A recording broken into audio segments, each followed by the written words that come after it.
ప్రభువునందు ప్రియులకు యేసుక్రీస్తు నామములు శుభములు తెలియజేయుచున్నాం. ఈ దినము హెబ్రోన్ క్యాలెండర్ వాగ్దానము, భీతి నీకు దూరముగా ఉండును.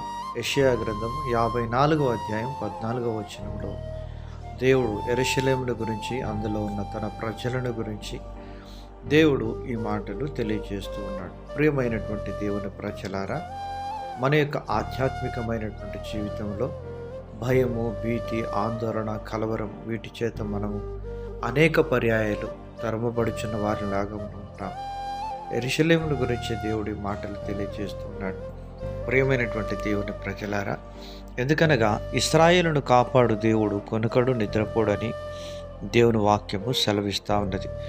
దేవుడు తన ప్రజలను ఆనాటి నుంచి ఈనాటి వరకు కోడి తన పిల్లలను కాపాడునట్లుగా దేవుడు తన ప్రజలను, శేషమును కాపాడుతూ వస్తూ ఉంటున్నాడు. ఎందుకనగా దేవుడు ఇశ్రాయేలుకు ఆధారమైన వాడు, నరుడు కాదు అని బైబిల్ సెలవిస్తూ ఉన్నది. ప్రియమైనటువంటి దేవుని ప్రజలారా, యేసు ప్రభునందు విశ్వాసం ఉంచినటువంటి నీ జీవితంలో కూడా ఈ లోకంలో ఎన్నో శ్రమలు, బాధలు వచ్చినప్పటికీ దేవుడు సెలవిస్తున్నాడు, భీతి నీకు దూరముగా ఉండును అన్నాడు. ఇశ్రాయేలు ప్రజల ఐగుప్తుల నుంచి వారు విడిపించబడి ఎర్ర సముద్రం నుంచి వారు నడుచుకుంటూ బయటికి వచ్చినారు. ఒకానొక దశలో ముందు ఎర్ర సముద్రం, వెనక ఫరో సైన్యములు తరుముతూ ఉన్నప్పటికీ దేవుడు వారికి చెప్తున్నాడు, భీతి నీకు దూరముగా ఉండును అని ప్రభు సెలవిస్తున్నాడు. ప్రియమైనటువంటి దేవుని ప్రజలారా, దేవుడు తన ప్రజల కొరకు ఏదైనా చేయగలడు.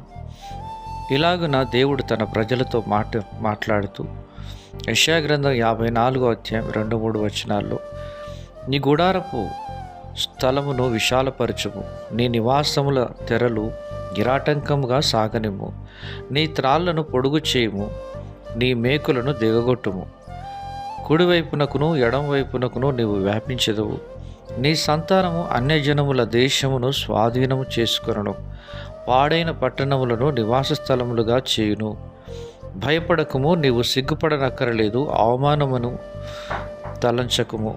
దేవుడు తన యందు విశ్వాసం ఉంచిన వారితో ఈ వాగ్దానములు తెలియజేస్తున్నాడు. ప్రియమైనటువంటి దేవుని ప్రజలారా, జెఫన్యా గ్రంథము 3వ అధ్యాయం 15వ వచనంలో, తాను మీకు విధించిన శిక్షను యెహోవా కొట్టివేసి ఉన్నాడు, మీ శత్రువులను ఆయన వెళ్ళగొట్టి ఉన్నాడు, ఇశ్రాయేలుకు రాజైన యెహోవా మీ మధ్య ఉన్నాడు, ఇక మీదట మీకు అపాయము సంభవింపదు అని దేవుడు సెలవిస్తున్నాడు. ప్రియమైనటువంటి దేవుని ప్రజలారా, దేవుడు నీకు ఆశ్రయం, దుర్గంగా ఉంటున్నాడు కనుక ఆయన యందు విశ్వాసం ఉంచి ఆయన వైపు చూస్తూ ముందుకు సాగుదుము గాక.